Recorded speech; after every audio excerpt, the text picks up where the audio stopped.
어느 한 젊은 화가가 자기 그림을 사람들이 알아주지 못한다고 자기 스승 앞에서 불평을 말했습니다. 선생님, 저는 2, 3일이면 그림 한 점을 그릴 수 있는데 그 그림이 다 팔리려면 우리 2, 3년이나 걸려야 됩니다 하고 자기의 불만을 이렇게 얘기하자 그 교수님이 제자인 그 젊은 화가에게 그렇게 말했다고 합니다. 그것을 2, 3년에 걸쳐서 그림을 한번 그려보게. 그러면 하루 이틀이면 팔릴 것이라고 이렇게 그 고치를 했다고 하죠. 모든 걸 쉽게 간단하게 편하게 하는 것만이 능사는 아닙니다. 어떤 일을 시작해서 그 일을 마친다는 것, 완성한다는 것 대단히 중요한 일입니다. 많은 사람들이 일을 시작은 해놓고 그 일을 끝내지 못하고 그만 용두사미로 마치는 경우들이 있는가 하면은 처음에는 좋은 뜻으로 시작했다가 이거 도중에 변질되거나 왜곡되는 일들도 많이 있습니다. 어떤 일을 성취하고 완성하기 위해서는 이제 불굴의 투지가 있어야 되고 모든 역경과 어려움을 참고 견디는 인내와 끈기가 필요한 것입니다. 우리들이 하는 일들 가운데서 그 일이 바른 일이라면 어쨌든 끝까지 이제 완수하고자 하는 이런 노력과 이런 각오와 결단이 필요합니다. 공부하는 일에 있어서도 우리가 끝까지 최선을 다해서 어떤 결과를 보고자 하는 자세, 아니면 어떤 사업을 하든 어떤 자기 비전을 위해서도 끝까지 일을 추진하려는 이런 이제 끈기와 인내가 필요합니다. 근데 사람들 중에서는 이제 그 일을 온전히 끝내지 못하고 중도에 포기하거나 이것을 이제 그만 쉽게 내동댕이 치는 이런 경우들도 종종 봅니다. 일 사업 좀 하다가 좀 안 된다고 쉽게 포기하거나 심지어 어떤 사람들은 가정을 이루는 결혼 생활까지도 조금만 마음에 맞지 않으면은 도중에 깨버리는 경우가 있고 또 어떤 경우는 우리의 생명이 달린 신앙 문제까지도 뭔가 자기 생각과 맞지 않으면 쉽게 중단해버리는 이런 일은 대단히 위험한 일이고 대단히 이것은 잘못된 일일 수밖에 없습니다. 뭔가를 우리가 끝까지 노력해서 완수하고자 하는 자세, 이건 꼭 필요한 것이죠. 서강대학교 교수였던 그 장영희 교수 여러분 들어보신 분들 계실 것입니다. 우리나라 유명한 그 영문학자인 장왕록 교수의 따님으로서 이분은 유방암, 척추암에다가 간암까지 걸려서 투병 생활하여서 몇 번씩 나았다가 끝내 이제 여러 해전에 자빠졌습니다만은 이분이 그 미국의 뉴욕 주립대학에서 박사 논문을 2년간 이분 소아마비를 제대로 걷지도 잘 이제 불편했던 분입니다. 그렇죠. 머리는 아주 영민했던 분이고 참 그 생각과 그 영혼 참 맑았던 분인데 2년간의 그 각고의 노력 끝에 이제 논문을 겨우 완성했습니다. 마지막 그 논문 최종본을 여행 트렁크에다가 넣은 채 친구 집에 갔다 잠깐 커피 마시는 사이 그 논문이 들어있는 트렁크를 도둑 맞고 말았습니다. 물론 요즘 같으면은 뭐 컴퓨터에 저장해 놓으면은 이제 그걸 이렇게 좀 옛날 같으면 그 당시만 해도 이럴 때가 아니었기 때문에 이 논문이 들어있는 이 트렁크를 도둑 맞았을 때 내 논문 하고 부르짖으면서 그냥 까무러쳐 버리고 말았다고 합니다. 그가 이제 닷새 동안을 쓰러져 있다가 다시 일어나서 논문을 다시 쓰기로 결심하는데 그래서 1년 동안 또 갖고의 노력 끝에 완성해서 또 이제 논문 통과를 받고 그리고 논문에 이런 헌사를 이제 남겼다고 합니다. 내게 생명을 주신 사랑하는 나의 부모님께 이 논문을 바칩니다. 그리고 내 논문 원고를 훔쳐가서 내 삶에서 가장 중요한 교훈인 다시 시작하는 법을 가르쳐준 도둑에게 감사합니다 라고 이분은 그 절망적인 상황 속에서도 또 다시 이제 포기하지 않고 1년 동안 또 각고의 노력 끝에 논문을 완성하고 나서 이런 헌사를 그 논문 표지에 속표지에 붙였다고 전해지고 있습니다. 때로 어려움도 있고 난관도 있을 수 있죠. 그렇지만 끝까지 이를 진행하고 추진한다는 것, 이건 대단히 중요한 의미가 있습니다.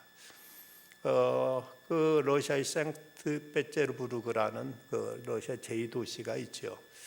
이 도시는 지난 2차 세계대전 때 러시아 전체 300만 명의 생명이 희생됐는데 이 상트페테르부르크에서 100만 명이 죽었습니다. 독일군과 3년 동안 이제 그 포위돼 가지고 싸우는 중에 굶어 죽고 또 이제 병사로 죽고 얼어 죽고 하면서 우리 100만 명이 희생되는데, 근데 3년간 포위된 채 독일과 항전하면서 그들이 항복하지 않고 그러면서 독일의 공습에 이제 시달렸는데, 그런 중에도 그 세계 3대 성당 중에 하나인 이삭 성당을 지키기 위해서 그들은 피눈물 나는 투쟁을 했다고 합니다.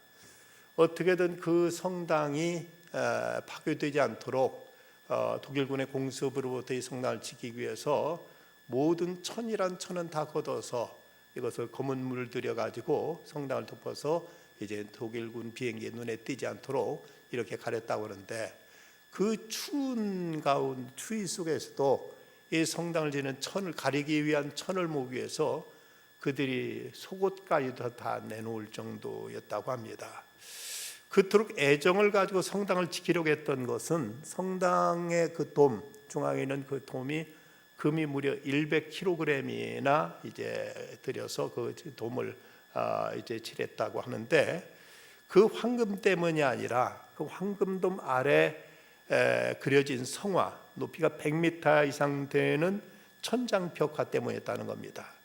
이 성화는 1818년부터 40년간 공사 감독을 맡았던 몽페랑 감독의 밑에서 그림을 그리는 한 화가가 무려 10년 동안을 거꾸로 매달려서 그림을 그렸다고 이렇게 전해지고 있습니다. 그곳에 그림을 그리는 이제 현장은 매우 열악했는데, 그 높이가 21m, 무게가 60톤이나 되는 72개의 돌기둥이 세워지기 위해서 늘 망치 소리가 끊이지 않았고 정으로 다듬고 둥글게 연마하면서 나오는 소음과 돌가루를 10년 동안이나 마시면서 그러면서 이 그림을 그렸는데, 그 정성과 열정이 얼마나 대단했는지 그 상트페테르부르크에 있는 사람들은 그 화가의 그 그림 이걸 지키기 위해서 추위에 얼어 죽어가면서도 자기들의 내일을 이제 벗어내놓을 정도로 이렇게 천을 가지고 그 성당을 가려서 성당을 이제 보호했다고 이렇게 전해지고 있습니다. 이 화가는 성당 완공한 다음에 1년도 못해 세상을 떠나는데, 러시아 사람들에게는 진정한 예술의 혼이 무엇인가를 보여주는 그 그림 앞에 그들은 생명을 다해서 지켰던 것이죠. 그 성당을 완공하기까지 또 그 그림을 그리기까지 얼마나 심혈을 이제 다해서 쏟았던 사람들의 정성이 깃들었기에 그 러시아 국민들도 그 성당에 대해서는 큰 애정과 또 거기에 대한 경외심을 가지고 성당을 지키려고 했다는 것입니다. 오늘 이제 출애굽기 마지막 장 제40장을 우리가 맞게 되었습니다. 제가 찾아보니까 작년 9월 15일 날 첫 공부가 시작해서 오늘까지 이제 51회에 걸쳐서 이제 출애굽기 공부를 우리가 마치게 됩니다. 성소 모든 것이 다 준비되자 하나님께 모세에게 명령하십니다. 1절 2절 여호와께서 모세에게 말씀하여 이르시되 너는 첫째 달 초하루에 성막 곧 회막을 세우라고 말씀하십니다. 정월 초하루, 첫째 달 초하루면 정월 초하루죠. 그런데 이 정월 초하루는 우리의 달력과는 다릅니다. 예전 17절 말씀은 둘째 해 첫째 달 곧 그 달 초하루에 성막을 세우니라고 말씀하고 있는 걸 보면 이제 출애굽한 지 만 1년 만에 이제 성막이 완공되어서 세워지게 되는 것을 볼 수가 있습니다. 근데 여기 첫째 달이라면 그 성경력으로 아빕월인데 이때 저들이 이제 출애굽한 날이죠. 1월 달인데 태양력으로는 3, 4월에 해당되는, 그러니까 우리 부활절 무렵으로 이해하면 될 것입니다. 이때 이제 그 성막이 온전히 세워지게 됩니다. 그런데 이 정월 초하루에 히스기야 왕도 성전을 정월 초하루에 깨끗이 청소했다는 내용이 역대하 29장에 보면 나오는 걸 보면 이 정월 초하루와 이 성막과는 뭔가 이제 연관성이 있어 보입니다. 새해를 맞으면서 하나님의 전을 새롭게 청소하고 성결하게 하고 또 하나님 앞에 새롭게 헌신하면서 하나님 앞에 나와 예배하는 그 성도들의 모습이 오늘 본문이나 역대기에도 이렇게 나타나 있는 것을 보게 됩니다. 이렇게 성막을 다 이제 모든 그 기명들을 다 만든 다음에 이것을 다 제자리에 이제 배치하는 거죠. 그래서 3절로부터 8절까지의 말씀 보면 여기 이제 모든 걸 제자리에 놓는 거 보게 됩니다.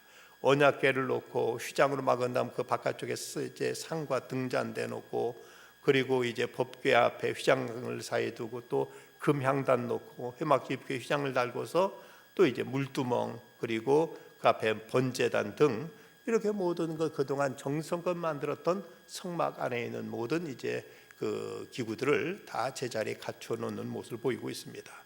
그리고 나서 한 일은 이제 거기다가 기름을 발라서 기름을 부어서 그것들을 거룩하게 성별시킨 것에는 모습이 이제 그 다음에 9절부터 11절까지 나타나 있는 내용입니다.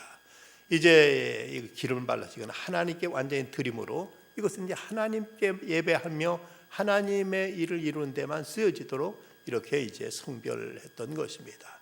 그러면서 이것이 하나님 앞에 이제 구별된 물품으로 이렇게 이제 하나님 앞에 드려진 것이죠. 여기서 기름을 발랐다는 것은, 이것은 이제 그 기름은 성경에서 성령으로 이제 그 해석되고 있다면 이제 성령으로 하나님께 구별해서 하나님께 봉헌하는 그들의 모습이 나타나 있습니다. 이어서 12절부터 15절까지는 제사장들까지도 기름을 부어서 저들로 하여금 이제 성소에서 하나님을 섬기는 하나님의 종들로 이렇게 구별하고 이렇게 하나님 앞에 헌신하는 모습이 나타나 있습니다. 이렇게 성막이 다 완공되고 나자 여기서 이제 그 하나님의 영광을 상징하는 구름이 덮이면서 그 안에 하나님의 영광이 가득하게 되고, 그러자 하나님의 종했던 모세조차도 감히 그 성막 안에는 들어가지 못할 만큼 그곳에 놀라운 하나님의 위엄과 영광이 가득하게 되었다고 이렇게 오늘 말씀이 나타나 있습니다. 그렇다면 이 성막 건축을 통해서 하나님께 우리에게 주시는 본문의 교훈은 무엇인가? 먼저는 이 성막을 지켜야 할 하나님의 뜻을 우리가 헤아려야 될 필요가 있습니다. 1절과 2절 말씀 다시 보면 여호와께서 모세에게 말씀하여 이르시되 너는 첫째 달 초하루에 성막 곧 회막을 세우라 하고 말씀하십니다. 이 성막을 세운 일은 이스라엘 백성들이 의지에 의한 것이 아니라 하나님의 명령에 의한 것이었습니다. 하나님께 저들을 선택하셨고 저들 하나님 백성으로 삼으셨고, 그리고 저들을 하나님께 축복하시기 위해서 성막을 세워서 그들을 만나시고 그들로부터 예배를 받으시고 그들 가운데 하나님의 뜻을 계시하시고 그들 가운데 하나님 교제하시기 위해서 하나님은 이 성막을 이제 지켜야 하셨다는 것을 우리는 알아야 됩니다. 오늘 2절 말씀 보면은 이 성막에 대한 표현이 이제 그 다르게 나타나는 걸 보는데 너는 첫째 달 초하루에 성막 곧 회막을 세우라 하고 말씀합니다. 성막이 곧 회막이라는 얘기인데, 그래서 성막이란 말에 성막이란 성막의 의미는 하나님께 제사 드리는 곳이라는 이런 의미가 강하다면, 여기서 회막이라는 뜻은 하나님과 그 백성들이 만나는 곳이다는 이런 의미가 여기 담겨 있습니다. 그러니까 이 성막은 하나님께 예배드리는 곳뿐만 아니라 그곳에서 하나님과 이스라엘 백성이 만나고 교제하는 곳, 그 하나님 뜻이 계시되고 또 이스라엘 백성들은 그 하나님의 앞에 자기 소원을 아뢰면서 하나님과 소통할 수 있는 곳으로 하나님께서 이 성막을 짓도록 하나님께 이렇게 지시하셨습니다. 이것은 전적으로 하나님께서 이스라엘 백성들을 축복해 주시기 위한, 저들에게 하나님의 은혜를 베푸시고 저들과 함께 하시고 저들과 교제하시며 저들 가운데 주님은 친히 거하시길 원하셔서 하나님 이런 성막을 짓게 하셨습니다. 이 성막이라는 것이 그렇게 화려하고 웅장한 곳은 아닙니다. 어쩌면 대단히 초라하고 어찌 보면 그곳이 그렇게 이제 그 조그만 천막에 지나지 않습니다만은 중요한 것은 그 건물의 화름이 아니라 그곳에 하나님이 그곳에 임재하셨다는 것, 하나님이 그들과 함께 하신다는 상징으로서 그 성막이 대단히 중요한 것이죠. 여러분, 우리 교회가 이렇게 성전 건물이 그렇게 막 유용 있고 아주 화려하고 차치스럽게 지어진 건물은 아닙니다. 하지만 이 건물이 어떤 건물보다도 소중한 것은 이곳이 우리가 하나님 앞에 나와 예배드리는 곳이고, 하나님을 경험하고 하나님을 만나고 하나님의 은혜를 우리가 받을 수 있는 이런 가시적인 장소로 하나님께 우리에게 허락하셨습니다. 그런데 원래 하나님은 영이시기에 하나님은 어떤 공간 안에 갇히시거나 어느 곳에 담겨 계실 수 있는 분은 아닙니다. 어느 곳에 하나님 자유자재로 영으로서 무한한 모든 곳에 계시는 분이지만, 그럼에도 불구하고 하나님께서 이렇게 성막을 지키게 하신 의도가 뭘까? 사람들은 뭔가 눈에 보이는 것, 뭔가 손을 만져지는 것, 어떤 우리가 접촉할 수 있는 그런 걸 통해서 하나님을 찾기를 원하고 하나님을 경험하기를 원합니다. 그래서 이스라엘 백성들이 심지어 금송아지를 만들어 놓고 거기 춤추고 거절하는 이런 죄를 범하기도 했었죠. 이런 백성들의 우둔함, 그들의 목매함이 있지만 그럼에도 불구하고 하나님은 그들을 배려하셔서 성전이나 이 건물 속에 하나님은 친히 찾아오셔서 하나님은 우리를 만나주시고 우리 가운데 당신을 계시하신다는 것, 그 자체에 하나님의 엄청난 우리를 향한 배려가 있고 하나님의 은혜가 있다는 사실입니다. 하나님은 영으로 계시기 때문에 어느 곳에나 계신 하나님, 우리가 굳이 성전에 나오지 않더라도 어느 곳 하나님 거하고 계시지만, 그럼에도 우리들의 인지, 우리들의 지각, 우리들의 어떤 사고의 한계가 있기 때문에 그래도 뭔가 보여지기를 원하고 뭔가 그래 느껴지기를 원하고 뭔가 우리는 가시적으로 이제 무엇을 볼 수 있는 이런 것들을 원합니다. 이런 걸 굳이 하나님이 탓하지 않으시고 하나님은 이런 성막을 통해서 성전을 통해서 우리 가운데 친히 찾아오시고 우리와 함께 하시고 우리에게 당신을 계시하시고 보여주시는 이런 자비하신 하나님이심을 나타내는 이 하나의 그 사례로 바로 이 성막을 하나님은 짓도록 하셨습니다. 하나님은 얼마나 크신 하나님이실까? 그것은 이 우주 공간을 생각하면 이것을 지으신 하나님은 얼마나 위대하시고 크실까를 우리가 가히 상상할 수도 없을 만큼 하나님 크신 하나님이십니다. 그런데 그 하나님이 이 자그만 예배당 안에, 그 조그만 천막 안에 들어오셔서 이스라엘 백성을 만나셨다. 어떤 이는 그 하나님에 대해 표현하길, 하나님은 God make himself small이라고 표현했습니다. 하나님은 당신을 이렇게 작게 만들었다. 그 우주 만물 엄청난 이 천체, 이 모든 것을 지으신 그 엄청난 하나님이 이 조그만 성전 안에 들어오셔서 작은 모습으로 오셔서 우리 하나를 만나주시고 우리를 대해주신다는 사실이 얼마나 감사한 일이고 얼마나 복된 일이고 얼마나 하나님의 은혜로우신가를 이제 상징적으로 보여주는 한 모습이라고 말할 수가 있습니다.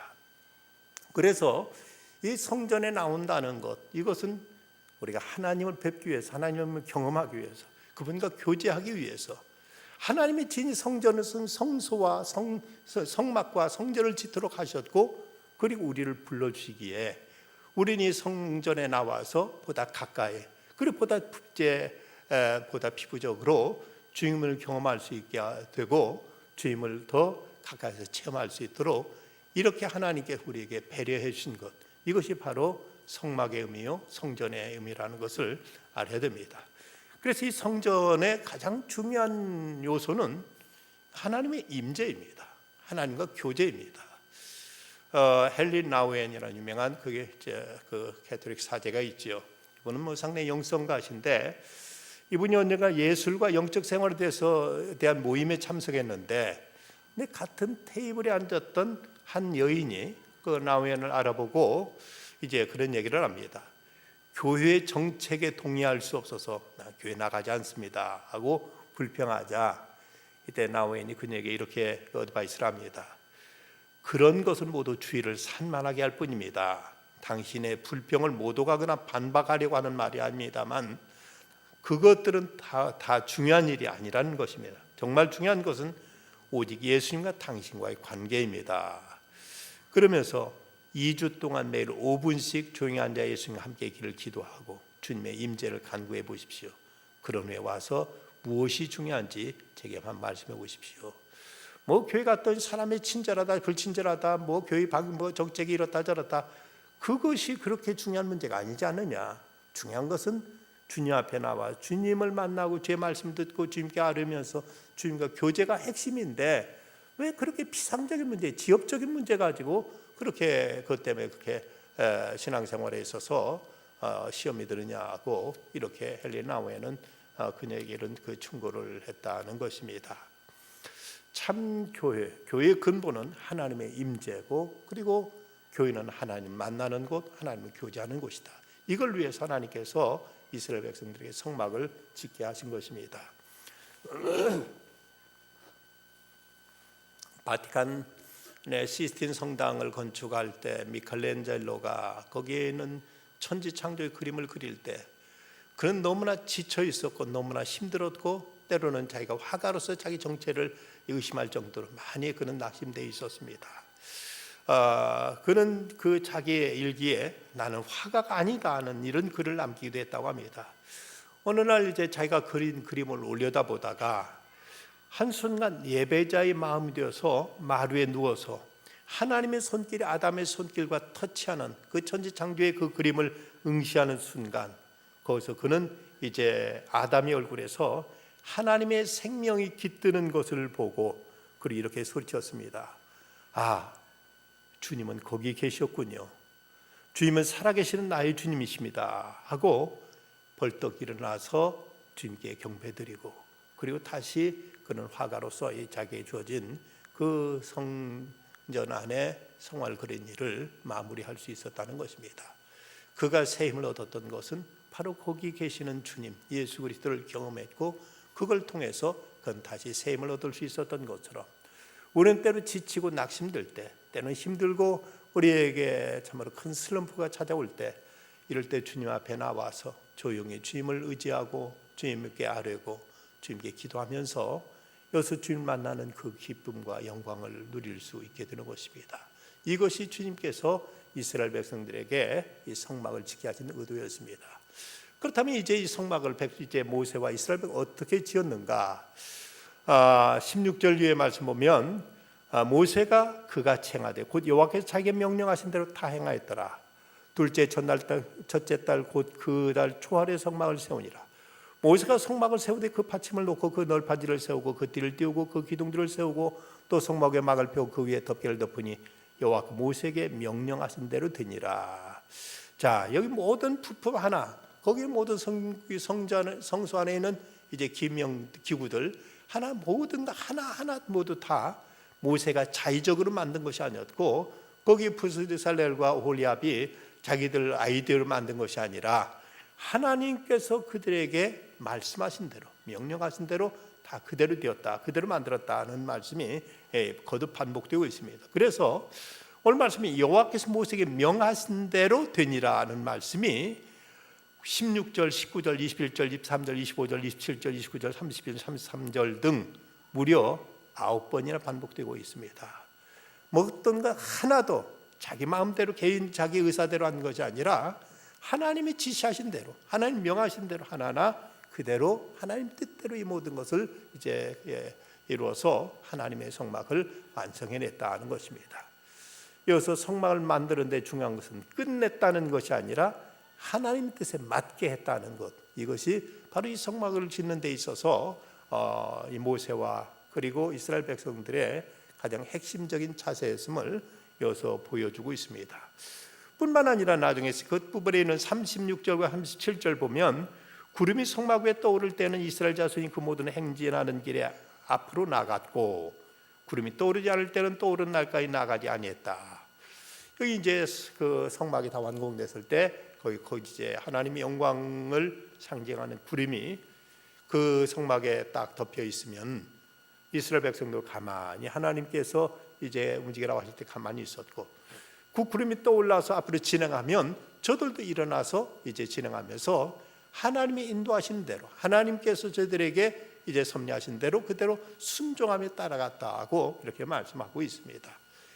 그야말로 가라사대만 가고 이스라사대만 있었고 이렇게 하나님이 인도하신 대로 순종하며 있었던 걸 보면 이것이 저들이 하나님께 대한 이제 아름다운 순종의 자세가 성막을 건축하는 일에 있어서 그대로 진행되었던 것을 보게 됩니다. 미국의 유명한 잭 에커드라는 대단한 사업가가 있습니다. 이분이 자기 프랜차이즈로 있는 어느 편의점에 들렀더니 그 편의점 안에 그 플레이보이, 펜트하우스 같은 도색 잡지가 진열되어 있는 걸 보고 그런 걸 큰 충격을 받고 집에 돌아와서 하나님께 기도드렸습니다. 주님, 내가 이제는 주님을 나의 주님으로 삼았는데 이 문제를 어떻게 해야 됩니까? 하고 기도하고는 다음날 회사에 나갈 중역들에게 여러분, 우리 가게에서 플레이보이와 펜트하우스 같은 잡지들은 다 치우십시오 하고 지시했습니다. 이 소식을 들은 찰스 콜슨이 잭 에커드에게 전화로 물었습니다. 당신이 기독교인이기 때문에 이런 일을 한 겁니까? 하고 물었더니 잭 에커드가 대답한 말이 그렇다면 내가 기독교인이 아니라면 왜 1년에 무려 300만 달러나 수입을 더해주는 이 일을 내가 포기했겠느냐고 이렇게 대답했습니다. 이 잭 에커드는 하나님 말씀대로 살기로 결단하면서 미국 전역에 있는 11,000개의 세븐일레븐 편의점에서 도색 잡지를 모두 다 제거해버렸습니다. 그것이 하나님의 뜻임을 알았고 그 뜻에 순종하기 위해서 우리 300만 달러나 되는 돈을 포기하면서 이런 결단을 내렸던 것입니다. 본 회퍼는 말하기를 믿는 자만이 순종할 것이요 순종하는 자만이 믿게 될 것이라는 유명한 말을 합니다. 믿는 자만이 순종합니다. 그리고 순종하는 자만이 믿게 되는 것입니다. 순종하지 않는다면 믿지 않는 것이고 믿지 못하게 되고 순종하고 보면 믿음이 우리에게 얼마나 소중한지 믿음의 그 능력을 우리는 체험하게 될 것입니다. 이제 또 하나 생각할 수 있는 것은 이 성막을 완성한 이스라엘 백성들에게 하나님은 저들에게 놀라운 축복을 베풀어 주십니다. 성막 건축이 다 끝난 다음 하나님 이스라엘 백성에게 구름을 주셔서 이 구름으로 성막을 덮도록 하신 것입니다. 34절 이후의 말씀 구름의 회막에 덮이고 여호와 영광이 성막에 충만하매 모세가 회막에 들어갈 수 없었으니 이는 구름이 회막 위에 덮이고 여호와의 영광이 성막에 충만함이었으며 구름이 성막 위에서 떠오를 때에는 이스라엘 자손이 그 모든 행진하는 길에 앞으로 나갔고 구름이 떠오르지 않을 때는 떠오르는 날까지 나가지 아니하였으며 낮에는 여호와의 구름이 성막 위에 있고 밤에는 불이 그 구름 가운데 있음을 이스라엘 온 족속이 그 모든 행진하는 길에서 그들의 눈으로 보았더라. 자, 여기서 구름은 무엇을 의미하는가? 구름의 뜻이 무엇인가? 먼저는 이제 그것은 하나님의 임재의 상징이라고 말할 수가 있습니다. 하나님은 그들과 함께 하신다는 것을 가시적으로 보여주시기 위해서 이스라엘 백성들의 그 성막 위에 하늘이 이제 신비로운 구름이 덮여 있었고 이것이 이제 밤에는 불빛으로 비치면서 하나님이 저들 가운데 함께 하신다는 것을 이렇게 가시적으로 이제 상징적으로 보여주신 것이 바로 세키나라고 말하는 영광의 구름을 의미하고 있습니다. 그 다음으로 이 구름은 하나님의 인도하심을 보여줍니다. 장막 위에 떠올랐던 구름은 하나님의 임재뿐만 아니라 하나님이 저들을 이끌어 가시는 것. 구름이 가만히 있으면 이스라엘 백성도 가만히 있고 구름이 이제 올라서 옮겨가면 저들도 그걸 따라서 옮겨가면서 하나님께서 이스라엘 백성들에게 언제 어디로 어떻게 가야 될 것인지를 이렇게 보여주고 하나님께 인도하시는 이런 모습으로 바로 구름은 저들에게 하나의 어떤 이제 가이드의 모습으로 저들에게 이렇게 나타나 있었던 것입니다. 하나님은 이스라엘 백성들을 불기둥과 구름기둥으로 인도하셔서 어디로 가야 될지 몰라하는 저들을 끝내 젖과 꿀이 흐르는 땅 가나안 땅까지 인도해 드리셨습니다. 어떤 분은 이제 그런 어떤 이제 이의를 제기하실지 모릅니다. 옛날에 하나님께서 이렇게 불기둥과 구름기 인도하셨다면 오늘도 제발 좀 우리 좀 그렇게 인도하시면 오직 좋겠는가? 오늘도 우리에게 이렇게 눈에 보이는 불로 아니면 구름기둥으로 인도해 주신다면 얼마나 우리가 믿기가 쉽고 얼마나 우리가 이제 더 우리가 이제 하나님에 대한 확신을 갖겠는가 하는 이런 이제 그 생각을 갖는 분들이 있을 것입니다. 그런데 히브리서 1장 1절과 2절은 이렇게 말씀하고 있습니다. 옛적의 선지자들을 통하여 여러 부분과 여러 모양을 우리 조상들에게 말씀하신 하나님이 이 모든 날 마지막에는 아들을 통하여 우리에게 말씀하셨으니 이 아들을 만유의 상속자로 세우시고 또 그로 말미암아 모든 세계를 지으셨느니라 고 말씀하십니다. 옛적에는 이제 선지자들과 여러 가지 모양과 여러 가지 방법으로 우리에게 말씀하셨다. 그리고 옛날에는 불기둥으로 구름기둥으로 때로는 우림과 둠밈으로 때로는 꿈을 통해서 하나님은 여러 가지 방법으로 말씀하셨지만 마지막 때에는 하나님께 당신의 아드님을 통해서 우리에게 말씀하셨다고 이렇게 기록하고 있습니다. 그래서 요한복음 1장 14절에 보면 말씀이 육신인데 우리 가운데 가심에 우리가 그 영광을 보니 아버지의 독생자의 영광이요 은혜와 진리가 충만하더라고 말씀했습니다. 말씀이 육신인데 우리 가운데 가심에 곧 이제 하나님의 아들 예수 그리스도가 이 땅에 오신 것을 이제 말씀하는데, 근데 재미있는 건 말씀이 육신인데 우리 가운데 거하심에서 거한다는 이 표현은 장막을 친다는 것과 같은 말입니다. 그러니까 예수님이 이 땅에 이제 육신인데 오신 것은 우리 가운데 장막, 우리 가운데 성막이 되셔 우리 가운데 이제 함께 하신다는 이런 이제 표현으로 해석되어질 수 있는 말씀입니다. 예수님이 친히 우리에게 오셔서 우리에게 말씀해 주셨고 예수님께 우리에게 성령을 주셨습니다. 그래서 지금 이 시대는 하나님 가장 우리에게 확실한 방법인 성경 말씀과 성령의 계시를 통해서 우리에게 말씀하시고 우리를 인도하시고 우리를 이제 하나님의 뜻으로 깨우쳐 주시고 이끌어 가신다는 것을 성경 우리에게 가르쳐 주고 있습니다. 우리가 하나님 말씀을 통해서 우리는 하나님의 영의 인도를 받게 되고 우리 기도할 때 성령의 감화를 통해서 하나님의 오늘도 우리가 함께 하심과 우리를 이끌어 가심을 우리 느끼고 깨닫고 이제 하나님의 인도를 받을 수가 있게 됩니다. 빌리그램 전도팀 가운데 전에 한국인으로서 맹인이었던 킴 웍스라는 분이 여자 그 분이 있습니다. 이분은 이제 장님 자매로서 이제 미국 인디애나주 주립대학에서 성악을 전공한 분인데 그분이 그 신앙 간증하면서 이런 얘기를 했습니다. 사람들 소경인 저를 인도할 때 1000m 앞에 뭐가 있다고 가르쳐주는 사람은 거의 없습니다. 사람들이 인도하는 방법은 늘 앞에 진흙탕이 있으니까 조심하세요. 층계가 있어요. 한 발만 올려놓으세요. 그들은 한 걸음 앞만 가르쳐줍니다. 그래서 저를 인도해주는 그분의 말을 듣고 그분을 의지하며 따라가면 언제나 제가 가고 싶어하는 곳 또 제가 마땅히 가야 할 곳에 가게 됩니다. 저는 하나님의 인도하심도 이와 같다고 생각합니다 라고 말했습니다. 하나님은 우리에게 10년 후 20년 후에 대해서 이제 그렇게 말씀해 주시는 경우가 많지 않습니다.